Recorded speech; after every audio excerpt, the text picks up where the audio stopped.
اعوذ بالله من الشیطان الرجیم بسم الله الرحمن الرحیم. ګرانو کتونکو زه مجاهد الرحمن ستاسو په خدمت کې حاضر یم. نن مونږه یو ځای ته راغلي یو تودې خزانې ته، خو په دغه ځای کې ملګرو څه پروګرام کړی و. په هغې کې یو مشر داسې میلاو شولو چې هغه وینا وکړله چې یاره زه عمران خان پسې ډېر زیات خفه یم. هغه سره به خبرې اترې کوو د عمران خان حوالې سره. هغه نه به دا تپوس کوو چې دا دومره خفګان یا د دومره پریشاني یا ته چې دا دومره وخت بیمار شوی دا څه وجه کیدی شي. راځئ موږ سره. السلام علیکم. وعلیکم السلام. بسم الله الرحمن الرحیم. علیکم جی. وعلیکم السلام. جی زه دلته خو راغلی یم لکه زه د لورۍ یم د بهرون لوري ګیټ مال اسلام آباد کې اوسېدونکی یم. زه لکه دلته موږ راغلي یو جی لکه عمران خان ته نورې پالټیانې هم داسې یادې شولې که نه چې موږ زما په عزت سره ما دا ټولې پالټیانې وکتلې جي زما 52 کاله عمر دی. خو لیکن جي چې کوم یو راغلی دی زه خپله ډېر غریب سړی یم، یو ډېر دغې یم. خلک وایي دا ګراني شوله دا شوله. دا ګراني هغه نه ده جوړه کړې عمران خان. یاره دا دغه دی ټیک ده دا عوامو دغه راغښتی دی چې یاره دا عمران خان دا ګراني راغښتی دی، عمران خان دا دغه کړی دی. دا زما یو جټ سړی یم او یو دغې یم جي که دې د پاسه بل باچا کېناستو د دې نه زیاته ګراني به جوړوي. دا خو یوازې خدا نه دی چې یاره به د عمران خان زه چې د بټو د وخت نه ګوره انسان موږ به د روپۍ په نیمې روټۍ اخیستلې که نه چې نو د هغه وخت نه دا سند چالو دی چې زیات صاحب دا ټول موږ وکتل که نه دې پورې کم یو د سرداني دم دغه چلېږي وروره به دار سړی دا خو نه دی چې یاره بس دغه ګراني کړې نو د هغه ځي ته دې ورځي نه.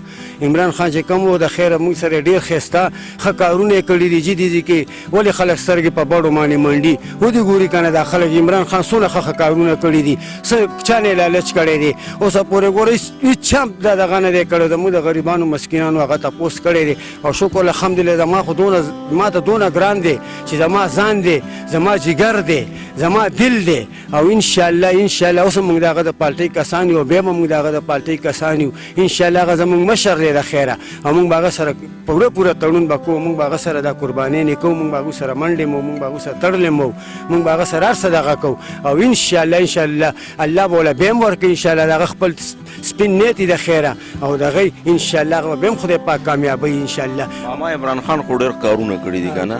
ته وایې چې ډېر ښه کارونه یې کړي. یو دوه داسې کار راته وښیه چې هغه عمران خان کړي وي چې د خلکو ته پې فایده رسېدلي وي. ولې دا دغه چې رایستي دا غریبانه چې دا پیسې دي دا چا رایستي دي؟ نو دا پیسې خو چې د بېنظیر هم راویستې وي. ټیک شو بېنظیر رایستي دي خو هغه غریبان موږ د ټولو غریبانانو سره هغوله د بېنظیر پیسې وي اګړي نګړي به وه.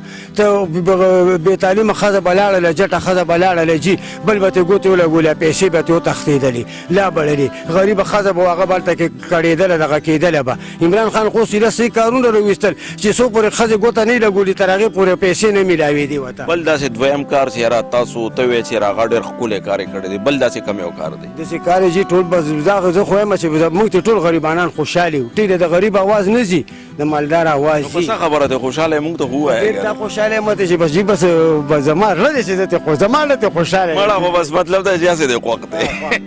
ډېر مې خوښ دی جي ډېر مې خوښ دی. نواز شریف په دې جي ګسینګ نه جي یو خبره ته دا وکړم که نه نواز شریف زما نه دغه کړی نه دی خو بیا هم زموږ اواز روچت کړی دی. زموږ د صوبه سرحد اواز یې ډېر روچت کړی دی جي په موږ باندې ډېر دغه شوی دی. یو دا دی چې هر چا ته د خپل ډېر غونته کې د غر غونته کې ولاړ دی جي یو پکې غلا نشته دی جي یو غلط نه دی جي بس په دې مې ډېر زیات خوښ دی. یعنې عقاب دی باز شیر از مری دی. نواز شریف څنګه دی؟ یاره جي به دغه څه نشم دی دغه سم نه ویم جي بس هغه بس زما جي دا یو شعر دی بس. هغه هم پرېږده پوه شولې. زرداري څنګه دی؟ زرداري خو ښه سړی دی یار. جي بس هغه هم د هغه هم زه څه نشم ویلی جي د هغه نه هېڅ هم نشم نه جي زه سم نشم. نه خیر دی لږ ووایه ډېر څه مه وایه خو لږ ووایه پس نه جي نه هېڅ هم نشم ویلی جي. هغه څنګه دی مولانا فضل الرحمن صاحب؟ جي هغه مشر دی بس د هر سړی خپل دغه باندې هر چا ته خپل سړی ګران دی. ټوله دنیا ته ولې سره ټکوي د مولانا نه؟ دا څه وجه ده؟ پکار یې هغه خو مولانا دی پوه شولې پکار یې د ټولو خلکو چې دی هغې پسې یو ښه الفاظ استعمالو. یاره جي نو بس هغه خو دغه لکه خپل کردار دی ښیي که نه هر سړي ته نو لکه بغاوت جوړوي خپل کردار دی خو چې هر سړي ته ګوره لکه څنګه اوس موږ د خپل عمران خان کردار ښولی دی زموږ ډکې ناست دی زموږ خو څوک هسې هم نه وري موږ غریبانان خلک یو که نه لکه دلته کې خو لیکن ما ته ډېر زیات ګران دی جي بس زما خو ډېر خوښ دی ګراني ده دا لاړو بل به راشي د هغه نه یو اوس دې نه پس یې کم حکومت او دا جي چیني چې کمه وه اوس دا اوس چې عمران خان ناست و 400 روپۍ وه اوس بیا 450 روپۍ دړۍ شوه یو کار دی عمران خان خو ډېر زیات خوښ دی خو بیا به وله څاروی ورکوې ګورې مړه دا ځان هم ته زمونږ قربان دي ته لا څاروی یادې موږ لا فرید خان راغلی دی چې زمونږ فرید خانه ته پکې څه ویلان غواړې زباباد عمران خان زنده باد عمران خان زموږ ذکر دی زموږ د زړه سر دی